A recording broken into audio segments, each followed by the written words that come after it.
vamos a tratar un tema de neurooncología propuesto por el doctor Daniel Londoño sobre la recurrencia en glioblastoma.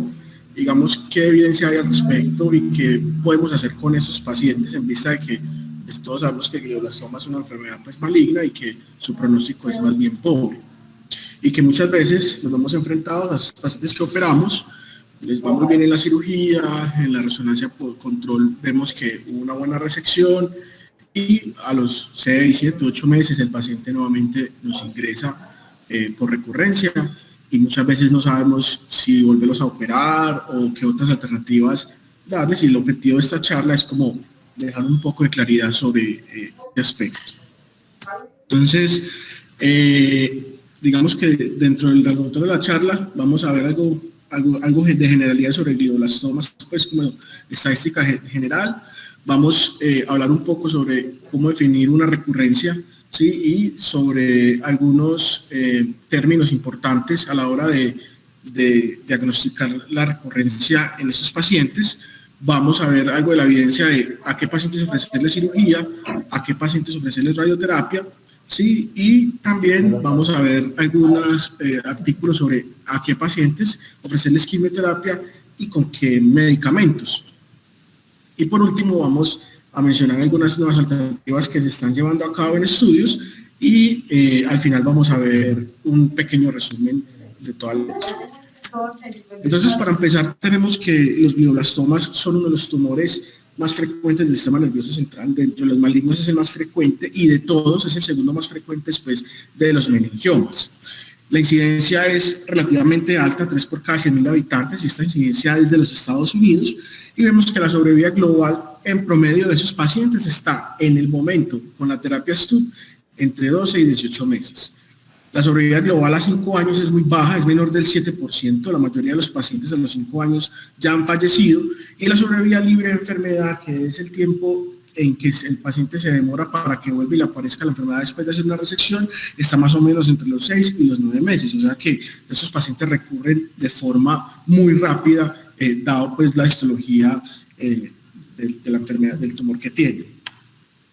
Entonces, cuando vamos a hablar de definición de la recurrencia, tenemos que inmediatamente dirigirnos a unos criterios llamados criterios RANO. Actualmente también existían otros criterios que eran criterios de McDonald, y lo que hacen lo que buscan esos criterios es estandarizar la forma en la cual nosotros decimos que un paciente tiene una respuesta completa al tratamiento, tiene una respuesta parcial, una respuesta estable, o tiene una progresión de la enfermedad o recurrencia.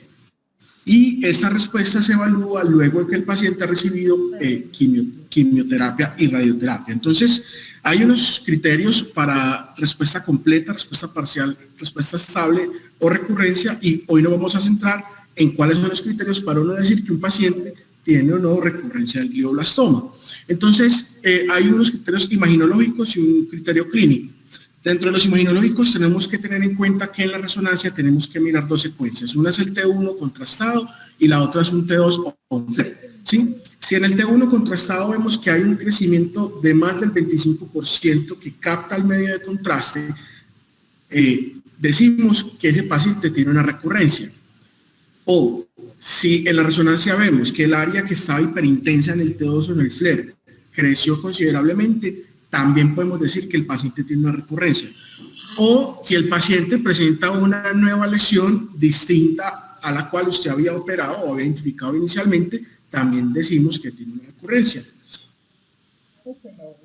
O si el paciente, y aparte pues de esos criterios imaginológicos, si el paciente empieza nuevamente a deteriorarse después de que había tenido una buena respuesta, el paciente tiene una recurrencia. Entonces, digamos que a grosso modo, estos son los criterios, los criterios RANO que tenemos para poder decir si el paciente tiene o no una recurrencia. Obviamente en la práctica clínica muchas veces uno se confunde, necesita espectroscopía, ¿cierto? Para uno poder decir si el paciente o no, o poder tener una mejor certeza de si el paciente tiene o no recurrencia. Pero algo que es muy importante a la hora de aplicar esos criterios RANO y para evitar falsos positivos o falsos negativos es que la evaluación de esos criterios debe ser a los 3 meses de la quimio y la radioterapia, por lo menos del ciclo concomitante de quimioterapia con la radioterapia.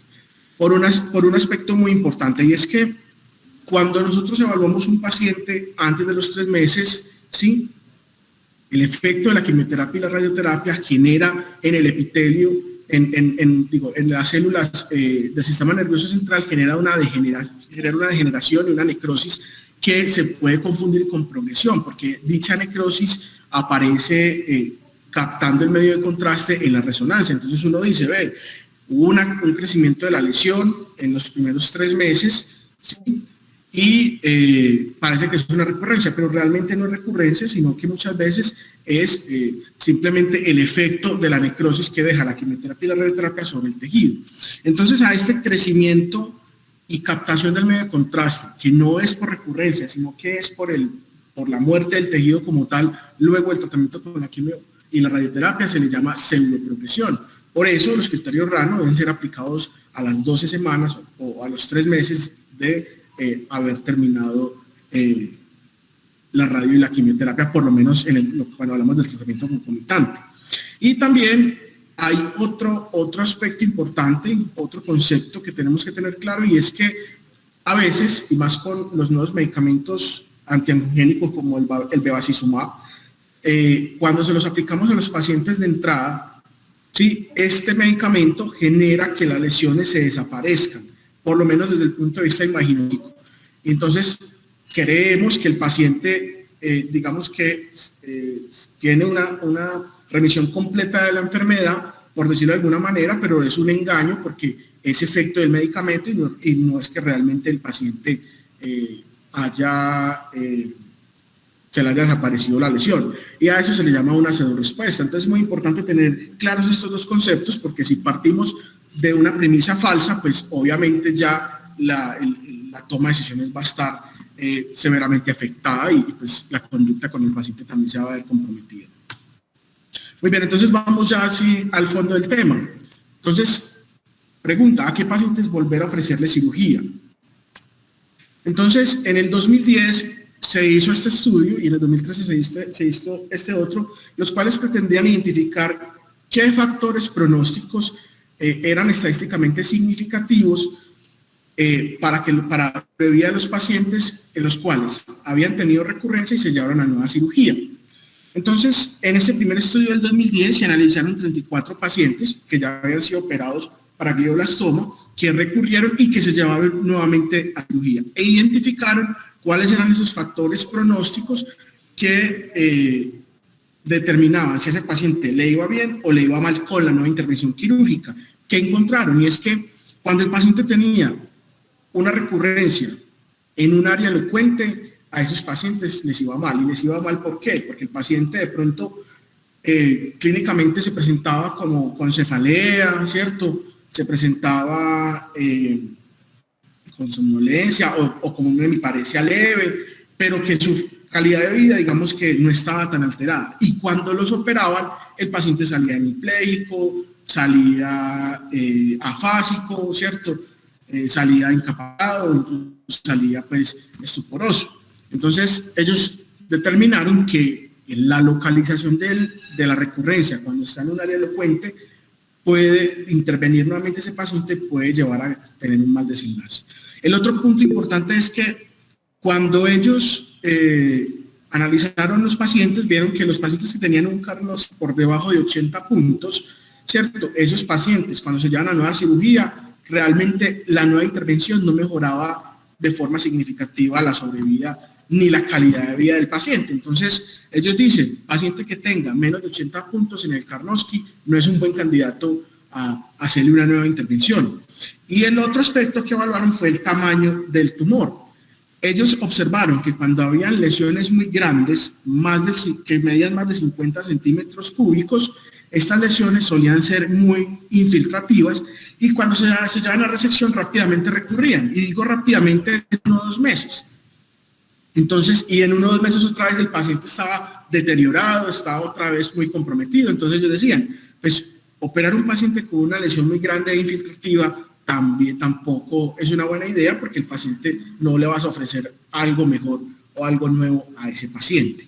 Entonces, con estos 3 factores, ellos a cada factor le dieron un punto, ¿sí? Y dieron un score, ¿cierto? Entonces, cuando el paciente tiene, cuando no cumple ninguno de esos criterios, es decir, tiene 0 puntos, pues tiene una mejor sobrevida, o el paciente la va mejor, y ellos plantean en este artículo que la sobrevida era más o menos de 10.2 meses. Cuando tenía un riesgo intermedio, que eran 1 o 2 puntos, la sobrevida llegaba a 6, y cuando definitivamente tenían los 3 puntos, la sobrevida, a pesar de haberlo superado nuevamente, era de 2 meses. Y este otro artículo del 2013 también pretendía buscar como los mismos factores. En este caso fueron 57 pacientes que fueron reoperados, ¿sí? Y aquí se identificaron dos factores importantes, es que tuvieran un Karnofsky menor de 70 puntos, o que el tumor, independientemente de su tamaño, comprometiera la pared del ventrículo o cruzara la línea media. Y se dieron cuenta que estos dos factores también, cuando los presentaban, tenían un peor desenlace con la nueva reintervención. Entonces, teniendo en cuenta estos criterios, en el 2016 se hizo un estudio prospectivo que se llamó el Director Trial, ¿sí? En donde se realizaron 105 pacientes que habían sido operados para glioblastoma y tenían una recurrencia. Y se vieron en 2 brazos de forma no aleatorizada. 71 pacientes fueron llevados a nueva intervención y se les dio nuevo ciclo de temozolamida. Y en el otro brazo, 34 pacientes, no se les hizo nada, no se operaron y se les dio temozolamida solamente. Y ellos aplicaron estos criterios, los aplicaron a estos pacientes. O sea, que esos 71 pacientes, según el estudio, pues tenían una buena oportunidad de sobrevivir, pues teniendo en cuenta los criterios antes mencionados. ¿Ellos qué encontraron? Entonces ellos analizaron sobrevida, ellos analizaron pacientes llevados a cirugía versus quienes no, pacientes que fueron llevados a cirugía con resección completa versus incompleta, y la sobrevida de pacientes sin cirugía versus los pacientes que fueron llevados a resección incompleta. Entonces, en términos de los pacientes que fueron llevados a cirugía versus quienes no, la sobrevida libre de enfermedad no fue diferente en los pacientes que fueron llevados a cirugía y en los pacientes que no. Mire que la sobrevida libre de enfermedad, es decir, el tiempo de volver a recurrir en los pacientes que se operaron nuevamente fue de 2 meses, y en los pacientes que no se operaron fue de 1.9 meses, o sea, lo mismo. Y en términos de sobrevida total, tampoco fue diferente desde el punto de vista estadístico. Los pacientes que fueron llevados a cirugía tenían una sobrevida total de 11.4 meses, y los que se les dio solamente temozolamida tenían una sobrevida de 9.8 meses. Algo importante, y es que como a las poblaciones se les dio temozolamida, digamos que había una repartición, digamos, equitativa en proporción de los pacientes que tenían mutación del MGMT, y eso es importante pues saberlo. El otro aspecto que fue cuando compararon, listo, de los pacientes que se operaron, de los que tuvieron resección completa y de los que no, ¿cómo les fue? En términos de sobrevida, a los que tenían resección completa, sí se vio que tenían una mejor sobrevida que a los que no, dentro de los operados, ¿cierto? Y esto fue estadísticamente significativo. Y miren este otro dato. Cuando compararon los pacientes que no se llevaron a cirugía, que no se llevaron a cirugía versus los que se les hizo una resección incompleta, les iba mejor a los que no se llevó a cirugía. Y eso lo explican en el artículo porque muchos de esos pacientes, pues que no tuvieron una resección completa, tenían un factor adicional que eran, digamos, las complicaciones quirúrgicas previstas en cualquier acto quirúrgico, y ellos dijeron, pues, si no vas a hacer una resección completa de la recurrencia, pues ni siquiera lo intentes porque le va inclusive mejor al paciente que no se opera. Eso fue un estudio prospectivo, el 2016, no al autorizado. Sin embargo, en el 2019 hacen este metaanálisis, ¿cierto?, donde solamente incluyeron estudios retrospectivos. Analizaron 8 estudios en total y a un total de 1.906 pacientes, de los cuales 37% habían sido llevados no les habían dado nueva cirugía, y 63% habían sido llevados a cirugía nuevamente. ¿Y ellos qué encontraron? Y es que el hazard ratio para los pacientes que fueron llevados a cirugía era de 0.72, y este hazard ratio no cruzaba la línea, no cruzaba la unidad en el intervalo de confianza, con una P estadísticamente significativa. ¿Qué quiere decir esto? Que según este metaanálisis, con estudios todos retrospectivos, llevar a un paciente con recurrencia de glioblastoma a nueva cirugía se comporta como un factor protector, es decir, el paciente aparentemente le va mejor. En el 2021 se hizo este nuevo metaanálisis tratando de volver a analizar este mismo aspecto. ¿Será que a los pacientes con recurrencia de glioblastoma les va mejor con una nueva cirugía? Es decir, eso impacta de forma significativa la sobrevida del paciente. Pero no solamente se limitaron a eso, sino que también dijeron, venga, la literatura ha mostrado que hay unos estudios que me dicen que sí, que les va mejor operarlos nuevamente. Hay otros estudios que me dicen que no les va mejor. Y ellos se preguntaron, ¿será que el momento en el cual yo intervengo el paciente impacta o no, o tiene que ver o no con el desenlace clínico en términos de sobrevida? Entonces, en este metaanálisis incluyeron 21 estudios, todos de tipo retrospectivo, y se analizaron 8.630 pacientes. ¿Cuáles fueron los resultados de este estudio? Primero, la sobrevida global de pacientes que fueron llevados a nueva cirugía les iba mejor, ¿cierto? Es decir, tenían un hazard ratio de 0.71 y no cruzaba la unidad de intervalo de confianza, con una P estadísticamente significativa. ¿Quiere decir esto? Que si ellos vuelven y confirman lo del metaanálisis anterior, pacientes que son llevados nuevamente a cirugía les va mejor que los que no son llevados a cirugía.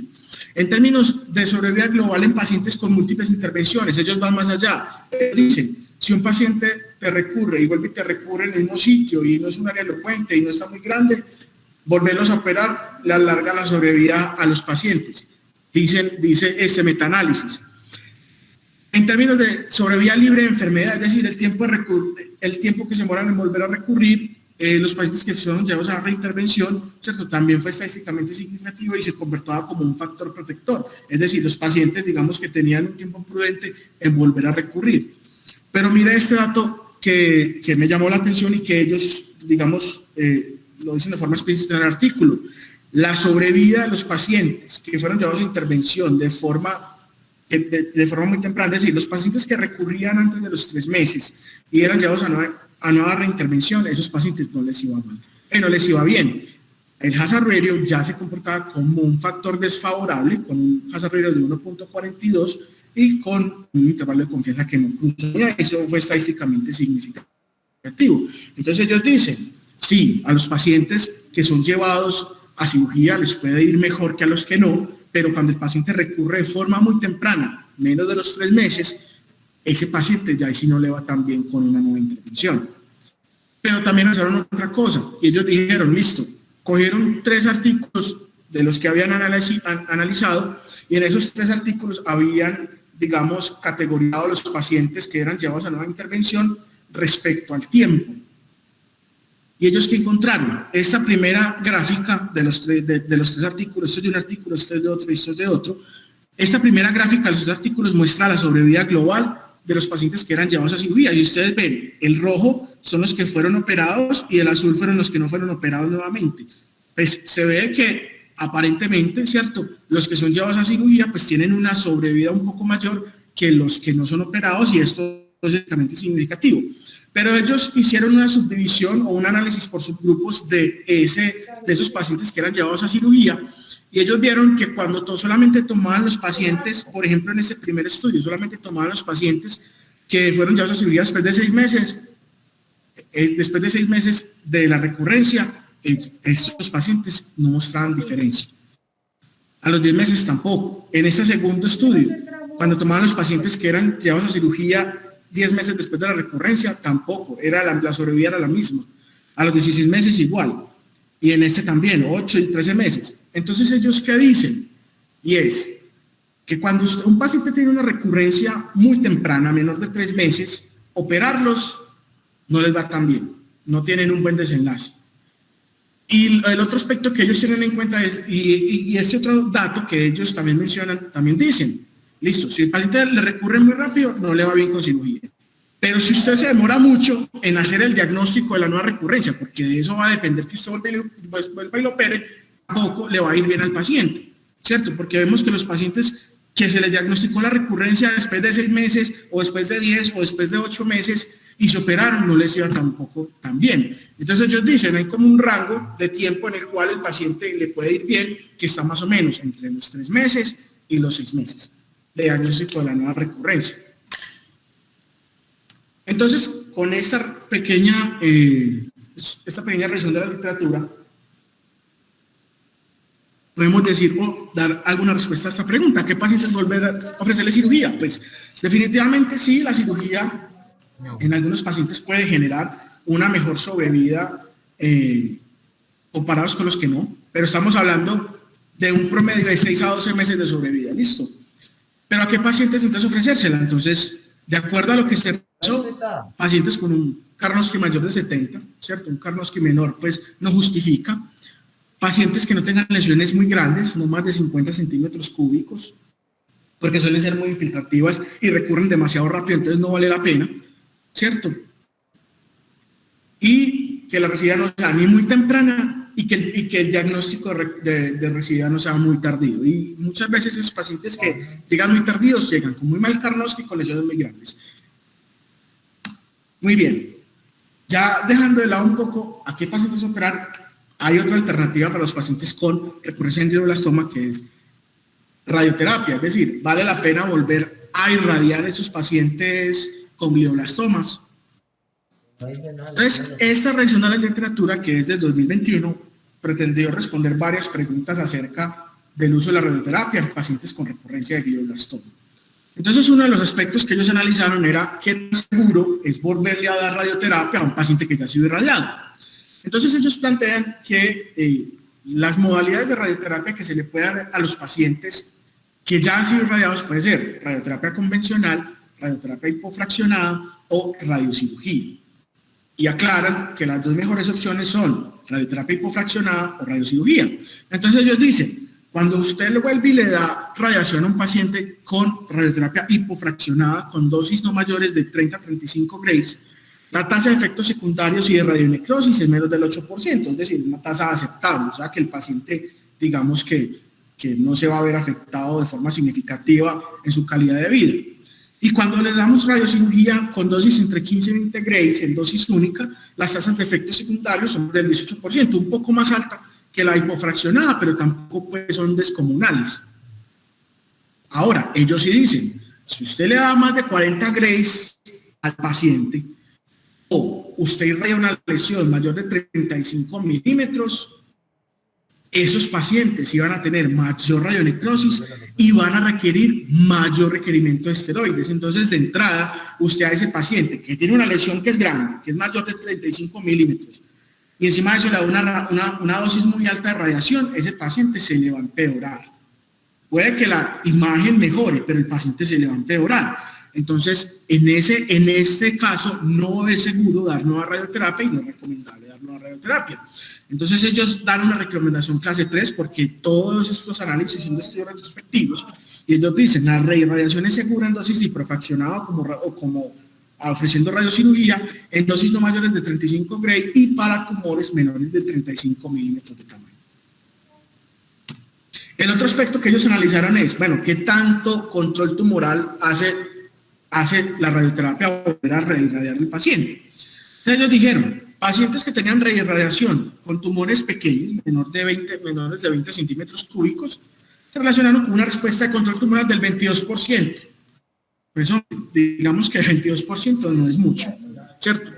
Digamos que una tercera parte de los pacientes tiene una respuesta tumoral, ¿cierto? Estoy hablando de respuesta tumoral local.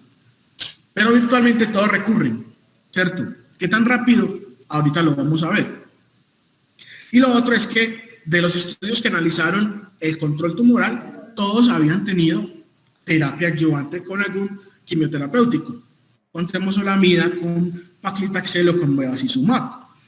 Y ellos vieron que los pacientes que eran reirradiados con bevacizumab, ¿cierto? Tenían, digamos que, una sobrevida libre de enfermedad un poco mayor, entre 4.5 y 15 meses. Digamos que con un rango muy amplio, ¿cierto?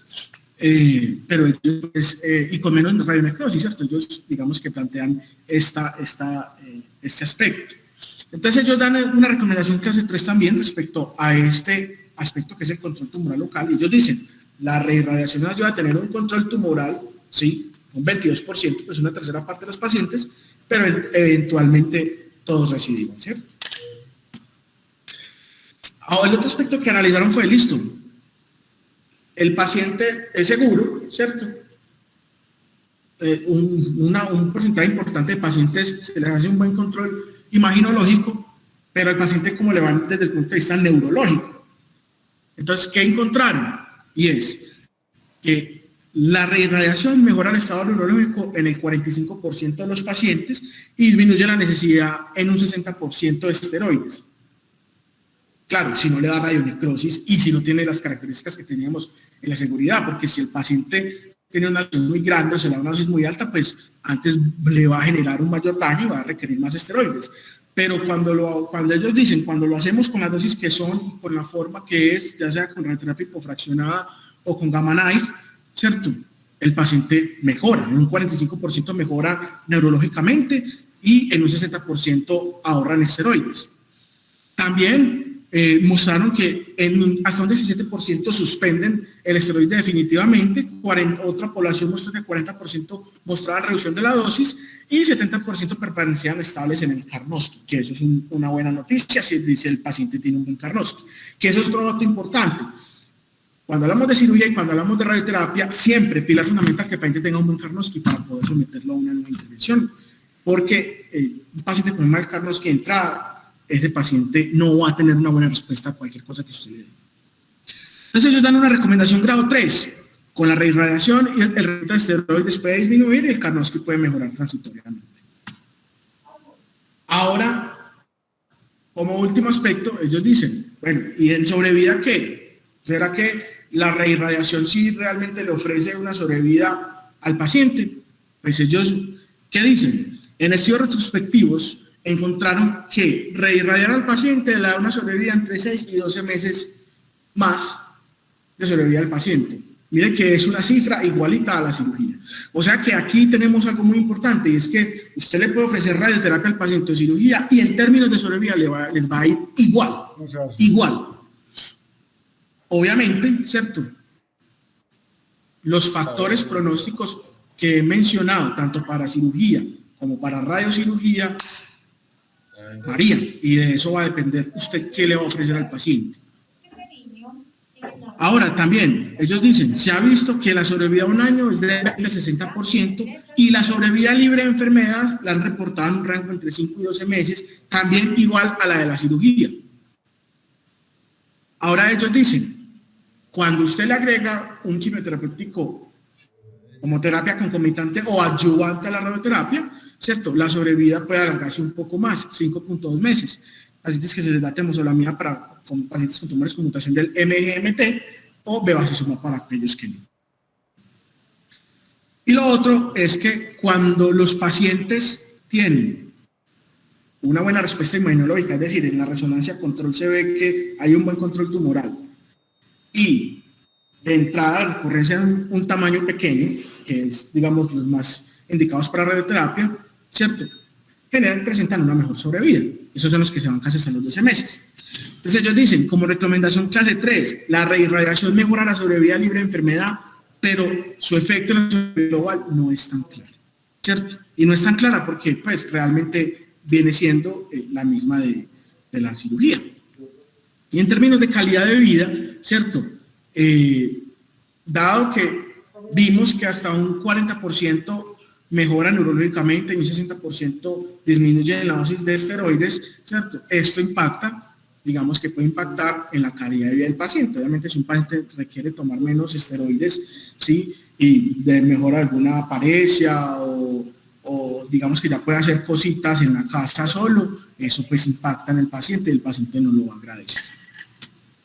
Muy bien, pero entonces, ya viendo los diferentes aspectos de la radioterapia, seguridad, si es seguro, si controla el tumor, por lo menos desde el punto de vista imaginológico, si mejora la sobrevida o no, y la calidad de vida, ya viendo eso, nos preguntamos, bueno, ¿y cuáles son esos factores que realmente me determinan a mí si un paciente es buen candidato o no a radioterapia? Entonces, lo primero es el tamaño tumoral, pues eso sí eso es fundamental porque si usted le va a dar radioterapia hipofraccionada o radiocirugía, no pueden haber lesiones muy grandes porque les va peor y eso ya lo vimos.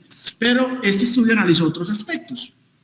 Entonces, un estudio también retrospectivo donde analizaron el grado histológico. En ese momento nos preocupamos solamente por los glioblastomas, pero ellos analizaron, venga, ¿será que la edad influye en la respuesta del paciente a la nueva irradiación?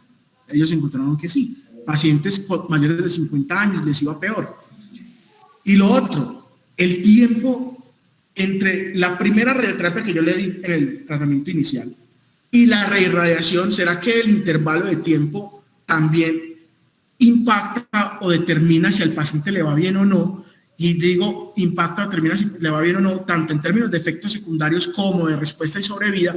Ellos encontraron que sí, que una diferencia de 12 meses era importante. Aquellos pacientes que eran reirradiados en menos de 12 meses de la primera radioterapia como parte de la terapia STUP, les iba peor. Entonces ellos hicieron un score en el cual sumaban estos puntos, ¿cierto? El grado histológico pues, del tumor, que en este caso todos son glioblastomas, o sea que para todos es un grado de 2, les da 2 puntos. Si el paciente tenía más de 50 años, le daba 1 punto, y si la reirradiación era menos de 12 meses, le daba 1 punto. Y ellos hicieron un score de 0 a 4 puntos, y vemos que en términos de sobrevida, ¿cierto? Entre más puntos tenían, la sobrevida era menor, tanto a los 6, a los 12, a los 24, a los 36 meses. Entonces vemos que hay 2 factores pronósticos muy importantes en los pacientes con glioblastoma, y es la edad en el momento en que se le ofrece la radioterapia y el intervalo entre la primera dosis de radiación con la terapia STUP y la segunda reirradiación. Entonces, volvemos a la pregunta, ¿qué pacientes volver a ofrecer la radioterapia? Entonces, de acuerdo pues como a esta revisión, digamos que se puede concluir que los pacientes que tengan un buen Karnofsky de entrada siempre hay que tener eso en cuenta, mayor de 70. Pacientes que tengan lesiones menores de 35 milímetros de diámetro y que estén en área elocuente. Y digo en área elocuente porque esos pacientes idealmente no se les debe ofrecer cirugía. Y la radioterapia en este caso es una buena opción. Que el intervalo de la radioterapia sea de por lo menos 12 meses, ¿sí? Y siempre preferir, pues obviamente, darle radioterapia y un quimioterapéutico adyuvante. Eso también aplica para los pacientes que son llevados a nueva cirugía. Muy bien. Y la otra pregunta, ¿a qué pacientes volver a ofrecerles quimioterapia y con qué medicamentos? Entonces, hasta el momento, digamos que hay muchos estudios evaluando muchas nuevas formas de medicamentos y eso lo vamos a ver ahorita, pero digamos que las 3 líneas de tratamiento para recurrencia que más evidencia tienen son 3. Las nitrosourias, la temozolomida y el bevacizumab. Y vamos a centrarnos en la revisión de la literatura de esos 3. Entonces, el primer grupo son las nitrosourias. De entrada les digo, lo único que está disponible en Colombia es la carmustina. Y con este casi no se han hecho estudios. Entonces, estamos parados en ese aspecto. ¿Y qué son las nitrosourias? Son unos agentes alquilantes que pasan fácilmente la barrera hematoencefálica, tienen efectos secundarios importantes, son supresores de médula ósea, pueden generar daño renal hepático e intestinal con colitis. Y los medicamentos que han evaluado los diferentes estudios están la carmustina, el lomustine, el nimomustine y el fortemustine. El medicamento que más evidencia tiene es este, lomustine, pero aquí en Colombia no está. Entonces, los diferentes estudios han analizado cómo es la respuesta del paciente que se le da ese medicamento quimioterapéutico como monoterapia y cómo es la respuesta de los pacientes que tienen terapia combinada. Es decir, se les da ese más otro. Entonces, los estudios han mostrado que la sobrevida global con monoterapia es entre 6 y 11 meses, ¿cierto? Una sobrevida muy parecida a la de la radiocirugía, a la de la radioterapia, a la radiación y a la cirugía, ¿cierto? Pero hay que tener en cuenta que todos esos análisis se hacen, no es que se les dé la temozolomida, pues el medicamento solo, sino que también tienen o una reirradiación o tienen cirugía, pues una intervención. Cuando se les da terapia combinada, ¿cierto? Hay un ensayo fase 2, ¿sí? En el cual se comparó bevacizumab más lomustine cada 3 semanas versus solamente darles bevacizumab, y sí se vio que tienen, a los que se les da terapia combinada les da un poco mejor, 13.1 versus 8.8 meses de sobrevida, ¿cierto? Sin embargo, en este ensayo fase 3 volvieron a hacer el estudio similar, en la misma combinación, lomustine más bevacizumab, pero esta vez lo compararon solamente con el lomustine. Y en este caso sí no hubo diferencia, por lo cual ellos dicen, ve, parece que realmente el que da el efecto de sobrevida es el homustine más que el bevacizumab. Y se han hecho estudios para combinar nitrosules y temozolomida, pero todos se han suspendido y no se han terminado porque esta combinación tiene una altísima tasa de toxicidad hematológica que es prohibitiva, que no se puede dar. El segundo medicamento que tenemos como alternativa y que sí lo tenemos en Colombia para tratar la recurrencia es la temozolomida. De entrada les digo que esta es una opción que solamente se debe dar en aquellos pacientes que conocemos si tiene metilación o no del MGMT y que solamente se dan en aquellos pacientes que tienen metilación del mismo. Entonces la temozolomida es un agente alquilante aprobado en el 99 para el manejo del glioblastoma. En un estudio fase 2 mostró que un nuevo reto con temozolomida mejoraba la sobrevida global en 3.7 meses, más que lo que le daba la nueva reirradiación o la nueva resección quirúrgica, ¿cierto? Este estudio del director trial, el que les mostré ahorita sobre resección, que acuérdense que tenía también temozolomida, mostró que evidentemente la sobrevida libre de enfermedad a 6 meses era obviamente mucho mejor en los que tenían mutación del MGMT que en los que no. Por eso, este medicamento se da solamente a aquellos pacientes que tienen dicha mutación. Y se ha intentado, digamos, usar temozolomida con otros quimioterapéuticos y pues realmente combinarlo con otro quimioterapéutico no mejora la sobrevida de los pacientes. El otro medicamento es el bevacizumab. Bevacizumab también está en Colombia, es un anticuerpo monoclonal aprobado por la FDA en 2009 para el manejo de recurrencia de glioblastoma. Como efectos secundarios se encuentran que genera hipertensión, eventos tromboembólicos, fatiga o puede retrasar mucho la cicatrización de las heridas cuando el paciente lleva a cirugía por cualquier otro motivo. También hay estudios que lo han estudiado como monoterapia o como tratamiento combinado con otro quimioterapéutico. Entonces, como monoterapia ha mostrado que tiene una sobrevida libre de enfermedad a los 6 meses del 42.6% y la sobrevida global ha mostrado que puede ser del 6.5 meses a 9.2 meses. Como terapia combinada, ya vimos que la combinación de bevacizumab más lomustine ha mostrado superioridad, pero al parecer es más el lomustine que el bevacizumab. Y cuando se combina bevacizumab con temozolomida, pacientes que tienen mutación del MGMT, realmente este bevacizumab no impacta o no alarga la vida del paciente, sino que solamente actúa como ahorrador de esteroides. Y hay un estudio que es el Cabaret, que mostró que en los pacientes se les da bevacizumab como ahorrador de esteroides en la terapia de primera línea con el STUB. Cuando el paciente tenía recurrencia y ya venía con el bevacizumab, continuarlo no le va a ofrecer absolutamente nada al paciente más que ahorrarle esteroides, es decir, la sobrevida no le va a mejorar al paciente. Entonces, nuevamente vuelve la pregunta, ¿qué pacientes volver a ofrecerles quimioterapia y con qué medicamentos? Se le va a ofrecer siempre se va a ofrecer estas alternativas como terapia adyuvante o concomitante en los que tienen radioterapia, reirradiación, y básicamente se tienen dos opciones acá en Colombia. Pacientes con mutación del MGMT, pues se le puede indicar un nuevo ciclo de temozolomida, que es con 120 miligramos por metro cúbico por 7 días cada 14 días, ¿sí? O se les puede iniciar bevacizumab. Y pacientes que no tengan esta mutación, pues se les puede intentar el bevacizumab, porque aquí no hay lomustine. Muy bien, y para ir terminando, entonces, ¿qué otras alternativas hay? ¿Cierto? Digamos, ¿qué otras cositas hay por ahí en estudios? Entonces hay un estudio fase 2 en donde se han analizado donde se han estudiado los diferentes mecanismos o pasos de las vías de señalización del tumor y digamos que se han desarrollado medicamentos que inhiben como esos puntos control de la sobrevida tumoral o de la supervivencia de la célula tumoral, ¿sí? Y han atacado esos puntos. Entonces hay dos medicamentos, el nivolumab, ¿sí? Que es un anticuerpo anti-PD1 y el ipilimumab, que es un anticuerpo anti-CTLA4 y que ha mostrado que el uso de este medicamento solo o combinado con mejora la sobrevida global hasta el 75% de los pacientes a 6 meses. Pero estos medicamentos pues son los inocuos y de hecho han mostrado en los estudios fase 2 que hasta el 50% de esos pacientes que son sometidos a esos medicamentos presentan unos efectos secundarios terribles, como son colitis, colelitiasis, cetoacidosis y hasta alteración del estado de conciencia. O sea que, pues esto, falta ver todavía si realmente va a ser aprobado o no para el tratamiento de recurrencia.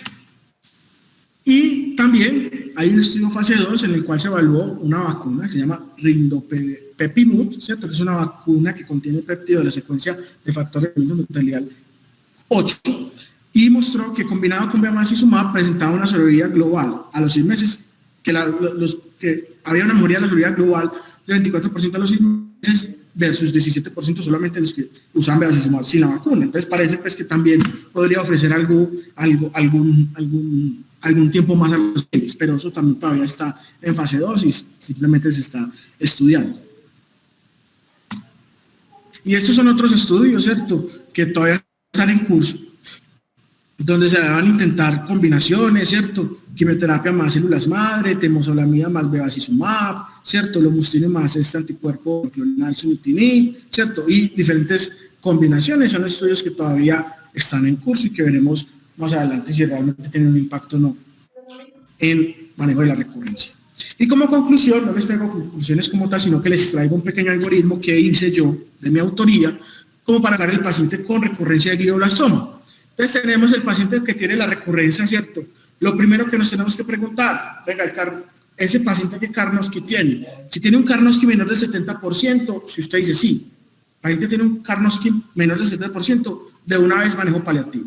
Ahí no hay ni que ofrecerle ni cirugía, ni radiocirugía, ni nueva radiación, ni tampoco ningún ente quimioterapéutico, porque nada de eso va a mejorar la sobrevida del paciente. Entonces, de una vez manejo paliativo y no complique ni la familia ni al paciente.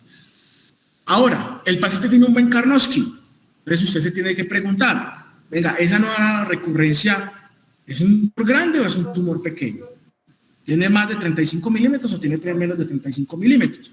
Si tiene más de 35 milímetros, usted se pregunta, venga, ¿esa lesión está en área elocuente o es infiltrativa y cruza de línea media? Si el paciente tiene una lesión mayor de 35 milímetros, no está en área elocuente y no cruza la línea media, es decir, no es infiltrante, usted puede decir, puedo ofrecerle una nueva cirugía a este paciente y le puedo dar un quimioterapéutico adyuvante y eso me puede mejorar la sobrevida y ya por lo menos en muchas ocasiones hasta 12, 13 meses de sobrevida. Pero si el paciente, a pesar de que tenga un tumor mayor de 35 milímetros, está en área elocuente cruza la línea media, pues es preferible ese paciente ofrecerle una nueva reirradiación con radioterapia convencional. Eso no le va a dar el año, pero sí le puede dar más o menos 6, 7 meses de sobrevida. Ahora, si el paciente tiene un tumor menos de 35 milímetros, ¿cierto? La radioterapia no, o sea, el tiempo entre la primera radiación y la segunda no es mayor de 12 meses, usted dice, venga, este paciente es más candidato a una nueva forma de reirradiación, ya sea con terapia hipofraccionada o con radiocirugía, que lleva a la cirugía. ¿Y por qué? Porque vimos que tanto los pacientes que eran operados como los que eran llevados a radioterapia, a nueva reirradiación, tenían la misma sobrevida. Entonces, si un paciente tiene esas características y cumple como las características para volverles a dar radioterapia, ¿para qué lo va a someter a una nueva cirugía? Denle radioterapia que va a tener la misma sobrevida y una calidad de vida también aceptable. Pero si el paciente tiene una lesión menos de 35 milímetros, pero el momento en el cual se le va a hacer la nueva irradiación tiene menos de 12 meses desde la primera radioterapia, es preferible más bien ir a operarlo. ¿Y ir a operarlo por qué? Porque si usted le da, hay una muy buena posibilidad de que usted, si vuelve a irradiar a ese paciente, le haga más fácil radionecrosis e inclusive le empeore la calidad de vida del paciente. Entonces, esto era lo que les traía para hoy. Estoy atento a preguntas, comentarios. Muchas gracias. Excelente la revisión. Siempre queda con la ciudad de la por estos pacientes que tengan unos encima de 70, tienen un estado demencial que en el concepto ni se gusta la reintervención. Entonces, que la familia tiene un poquito más de tiempo. Esa cosa tiene, me parece que después de una intervención más alta, la intervención cerebro ya irradiado muchísimo y el paciente con frecuencia de fístula de líquido cefalorraquídeo e infecciones. Entonces, no sé, uno queda como con la duda de todas maneras. Yo sé que esta es la tendencia, sobre todo en pacientes jóvenes con tumores pequeños, pero en lo que a mí respecta, yo no soy partidario de hacer reintervención. Siendo optimista, Johan, si le hacemos reintervención, repetimos la quimio, dijiste, y hacemos reirradiación, Un año, un año. ¿cuánto podemos llevar? Máximo un año. Y eso que la mayoría vuelven y recurren entre los 4 y los 6 meses. ¿Y la calidad de vida cómo es? La calidad de vida, profe, es buena, digamos, los primeros más o menos 5 o 6 meses. De ahí para allá otra vez vuelven y para atrás. O sea, usted lo lleva a un año de sobrevida, pero total, ¿cierto? O sea, que cuando ya cumple años, pero ya está llevado también.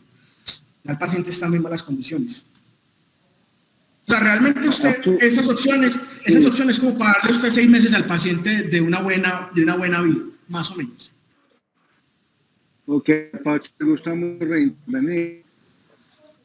Quisiera su concepto, cómo le ha ido con las reintervenciones. Manquito, buenas a todos. Hola, Pacho. Estuvo muy bien.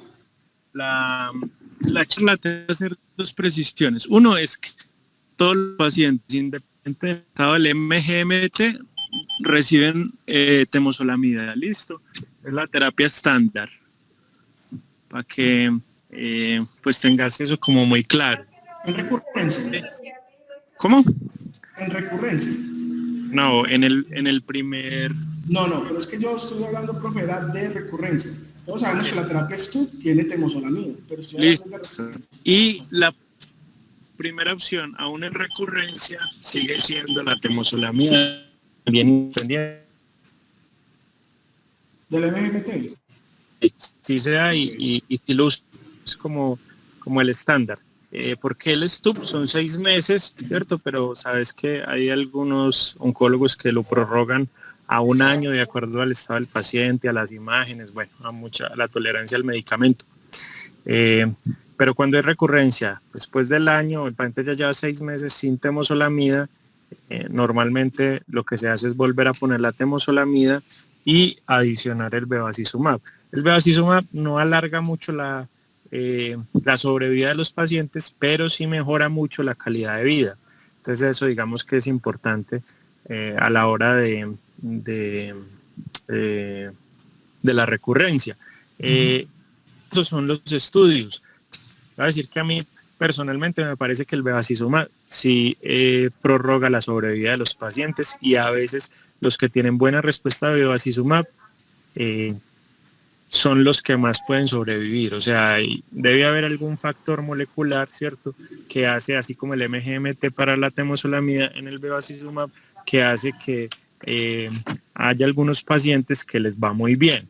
Entonces, yo he visto, ya no tan poquitos, más o menos un número considerable de casos con bevacizumab que tienen sobrevidas mayores a 3 o 4 años, ¿cierto? Y sabemos que pues el promedio de sobrevida es 12 a 18 meses. Las reintervenciones, creo que lo expresaste supremamente bien. Esos son los criterios para reintervenir: que el paciente tenga buen Karnofsky, que uno crea que puede sacar todo el tumor. Si uno ve que no es posible una resección completa, probablemente no valga la pena. También tiene razón Nachito en que es una cirugía que tiene que salir perfecta, porque si no, lo que usted hace es disminuirle calidad del tiempo al paciente. Entonces, lo que usted puede ganar en sobrevida con la resección se lo gasta el paciente hospitalizado en la fístula, en la infección o en la complicación posoperatoria.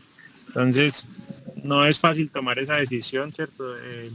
Puede que 3 meses sea muy poquito tiempo para uno, pero a veces hay pacientes que desean con muchas ganas, y familias que desean con mucho, esos 3 meses o esos 6 meses pueden significar mucho para ellos. Entonces, creo que es un factor también a tener en cuenta. Y es las condiciones del paciente, ¿cierto? ¿Cuáles son sus expectativas? No todos pensamos lo mismo. Hay pacientes que usted va a quedar paralizado una mano, un pie, doctor. Yo asumo esos riesgos y asumo esa morbilidad de una manera consciente y de la mejor manera. Mientras que otros que dicen, no, doctor, si yo voy a quedar con una cuadrantanopsia, mejor no me haga nada, ¿cierto? Digamos, un déficit que puede llegar a ser menor y muy manejable.